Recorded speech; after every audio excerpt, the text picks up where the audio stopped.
João Paulo. What were the thought process bringing him in? What do you like about his game?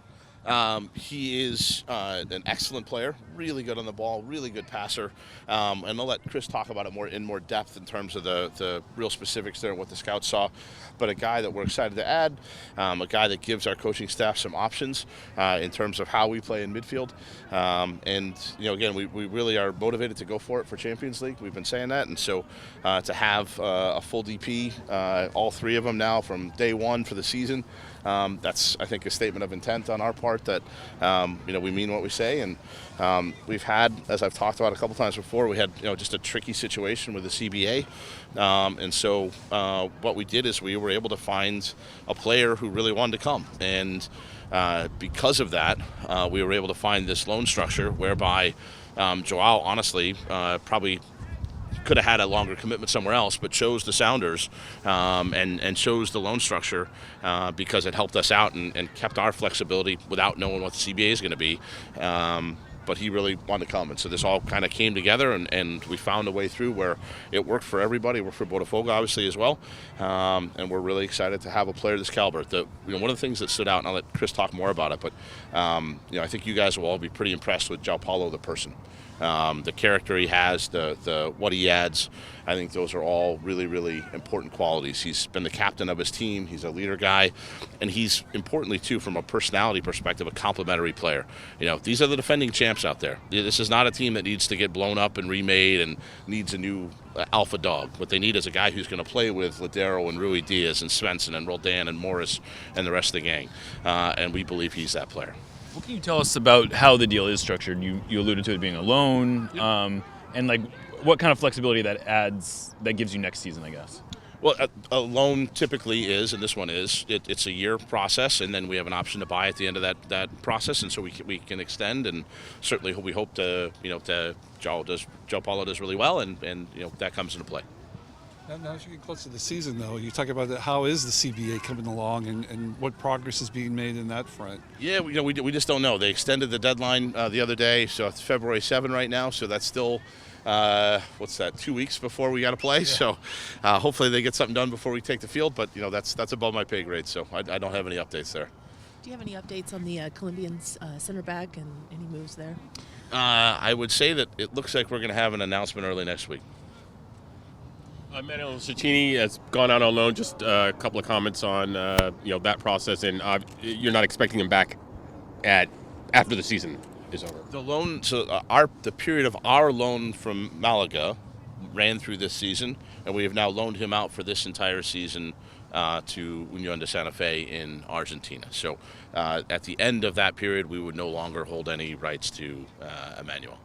How are your conversations with the Unión de Santa Fe going? It seems like there's other stuff going on, as Jada just mentioned there. It seems like the relationship with that organization seems to be going pretty well with you guys. It is. I would say it's more coincidence than anything. It's, we're talking to lots of people, and as it was, some things came together, and as I said, hopefully we'll have something to announce early next week.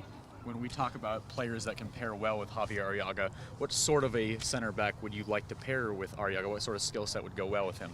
I like big physical center backs. We like center backs also that are good on the ball. I think when you have two center backs, you want the pairing to complement one another. You need some pace there as well. So, certainly a blend of physical attributes to pair with Javier's great technical qualities might be desirable. Talking about the CBA again, sorry about that, but just with the extension and stuff before the season, do you anticipate any problems starting the season at all? Do you think you'll? For us, it's business as usual. So the last two times, in both 2010 and 2015, oh boy, you okay? All right. Just last time it went down to the last hour. It did, but it. Said a different way, they also got extensions and they got a deal done the last two times too. So look, I'm not in the room and I'm not in the process. I just don't know how to interpret it, but I will say that this happened before. We got deals done. For us, look, it's business as usual. We're preparing for the season. We're preparing to play against Olympia, and whatever's going on in the background, we just can't let that affect those preparations. We just got to go forward. Speaking of just the roster generally, you talked a little bit about the flexibility that this loan allows you. So what kind of deals potentially could you make in the summer, just as far as reinforcements and things like that? Without a CBA, I have no intelligent way to answer that question because we don't know what salary cap is. So, look, to state the obvious, right? I mean, there's a reason why we've signed DPs in the summer before, right? It's a smaller cap hit, which gives us more flexibility. If you have 3 DPs from the start of the year, all your money's committed right from the get-go. So, and I think we said this already, but João Paulo is not he's a true DP. Like, he's not a convertible DP. So, we're committed. We're all in for Champions League. We're all in for the season. But by definition, that means we're going to have less flexibility later in the year. If there hadn't been a Champions League coming up, you've never signed a DP in the winter before. Is that something that was first and foremost in your mind, that you wanted to bring in? Like, you were more open to bringing in a player in the winter than you had been in the past? I think there's some of that. I would also say that I don't know that I'm philosophically wed to one approach or another. It's more just pragmatic. There's just a lot more players available in the summer when European and South American seasons end. The one thing that I would say is interesting this one, Jeremiah, is we haven't signed a ton of Brazilian players specifically. And in that marketplace, because they have a season that runs concurrent with ours, it's easier to get Brazilian players in this window. And so I think if we spent more time in that marketplace now, because honestly it was a market that we really couldn't afford. It's the most expensive market in South America historically, but now with the money coming in MLS, we're able to talk to players now and have real conversations. So I do think that market is open in this time frame. But yeah, I mean, you're always balancing, right? You're balancing. Do you load up at first, or do you try to be as efficient as possible? And yes, Champions League certainly is a very good reason to try to load up and try to win the thing. Was there any concern about signing a play? Like, I guess, was there any thought about signing a big money, like a long-term commitment in this window, or is that the CBA just really make that untenable? I can't claim it's untenable because other teams have signed DPs. What I would say is how we looked at it was, I was uncomfortable making a 3 to 5 year commitment, because that's what these guys are, without knowing what year 2, 3, 4, 5 look like. And again, it would be a fair comment to say that's overly cautious of me, but what you cannot do in a salary cap world is make mistakes and have dead money. The thing that we've done, I think, very well, we've done a bunch of things well, but because we have great scouts and great analysts and stuff like that, but we've done a pretty good job of putting our money on the field, and I just wasn't willing to risk, particularly a DP spot, right? Because these DPs have been so impactful for us.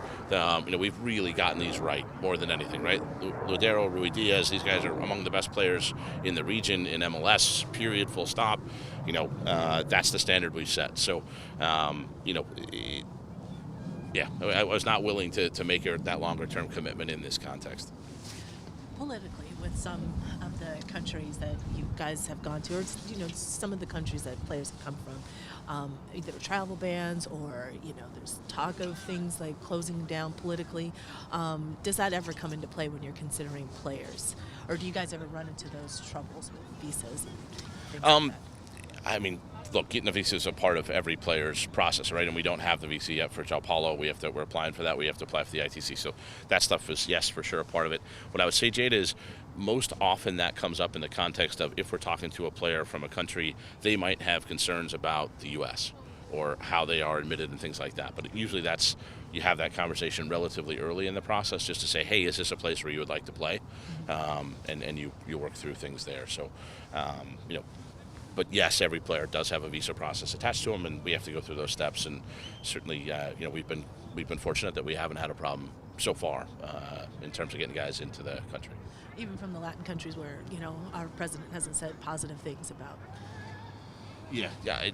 We've been fortunate. We've not had an issue, and again, it's not to say that every player has to go through the process. Every player has to get vetted. The U.S. government has to say that they can come here and work, and if they make that determination, then we'll go forward. With this signing and the potential one next week, where are you at as far as roster spots, and what are you looking to fill out those remaining spots that you have? Is mostly younger players you're still looking at, or potential trialists? Well, I don't think we have any trialists anymore. I think we sent Dylan Cerna home. We have a ton of young kids, obviously, that in our program, in our system, that will always be part of our training at this point. There are roster spots open for some of those young kids, if they show well enough that we want to add them. We have, I think, 4 roster spots open between senior and supplemental from a bodies perspective, because again, as we normally have done, we'll sign 18 probably. And I don't know if we'll sign 18 right at the start of the season, but that's probably what we'll tap out on the senior roster. So I think what are we up to? 15, 18. I want to say we're at 23. I think we're at 20 field players. And because I know when we walked out today, we were like, we have 2 guys at every spot. So from a team perspective, if we got to play Olympia tomorrow, I think we have, we're okay. We can go do that, but I do think we have the ability. Again, once we get a CBA, we understand if we have any money or not. We have the roster spots to do that. So the other thing to keep in mind is the international spot, because with Cecchini going out, we have 1 spot now. That's after signing João Paulo. If after signing João Paulo, and let's say hypothetically there's a transaction next week, then we would have 1 additional international spot after that.